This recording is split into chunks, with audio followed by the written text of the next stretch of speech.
तुम्हाला माहिती का की जगातली पहिली कार चालक ही एक महिला होती. मर्सिडीज बेन्झ हे वाहतूक क्षेत्रातील एक मोठं नाव. पण याची सुरुवात कशी झाली याची एक मनोरंजक स्टोरी आहे. बर्था बेन्झ, जिचं माहेरचं नाव बर्था रिंगर, ही एक मोठ्या घरातील मुलगी, जिला लहानपणापासूनच शिक्षणाची आवड, तंत्रज्ञानाची आवड.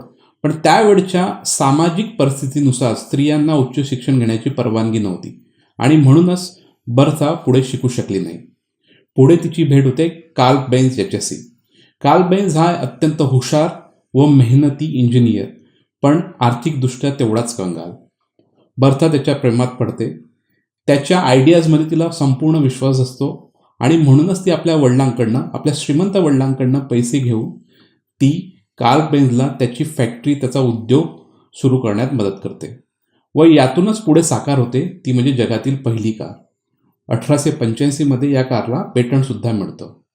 कार्ल बेन्झ जेवढा हुशार संशोधक तेवढाच मार्केटिंगमध्ये मात्र कच्चा.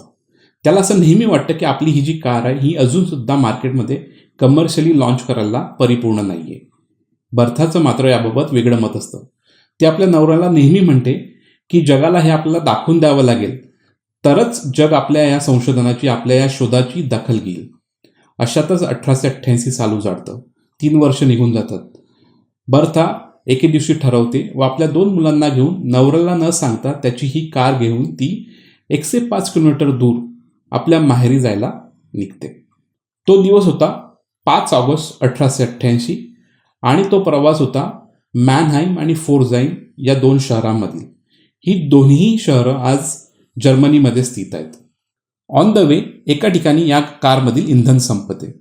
त्यावेळी पेट्रोल नव्हते, डिझेल नव्हते. लिंग्रोइन नावाचे एक केमिकल इंधन म्हणून वापरले जायचे. लिंग्रोइन मिळायचे ॲपोथेकेमध्ये. ॲपोथेके म्हणजे जर्मन भाषेत फार्मसी किंवा मेडिकल स्टोअर. हे इंधन मिळण्याकरता बर्था व तिची मुलं दक्षिण जर्मनीतील विझलोग या गावी थांबली. विझलोग या गावातील स्टॅड ॲपोथेकामध्ये त्यांना हे इंधन मिळालं व अशा प्रकारे हे ॲपोथेका बनलं जगातील पहिलं पेट्रोल पंप व पेट्रोल स्टेशन किंवा फ्युएल स्टेशन. आज तिथे एक छोटंसं मॉन्युमेंट आहे व ही ॲपोथेका, ही फार्मसी आजसुद्धा सुरू आहे. 1711 स्थापन झालेली ही फार्मसी जवळजवळ 300 वर्षानंतर सुद्धा तिची सेवा या गावामध्ये देत आहे.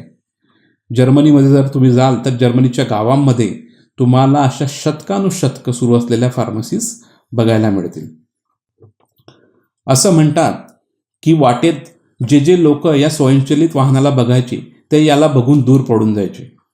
सकाळी मॅनहाईम निघालेली बर्था बेन्झ संध्याकाळी आपल्या माहेरी पोहोचली होती. तिथून तिने आपल्या नवऱ्याला टेलिग्राम करून पोहोचल्याचे कळवले.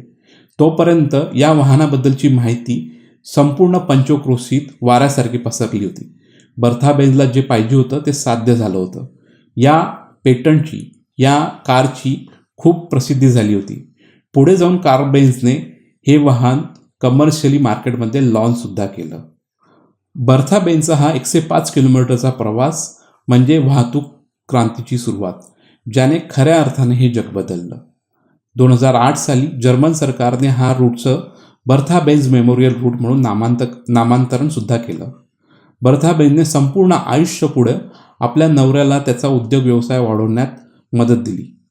ती म्हण खरी आहे की प्रत्येक यशस्वी पुरुषाच्या मागे एक स्त्री असते. पुढे जाऊन 1926 बेन्झ मोटर आणि डॅम्बलर मोटर यांचं मर्जर झालं. तेव्हापासून हे मर्जर मर्सिडीज बेन्झ या नावाने ऑटोमोबाईल इंडस्ट्रीवर आपली जगभर छाप कायम ठेवून आहे.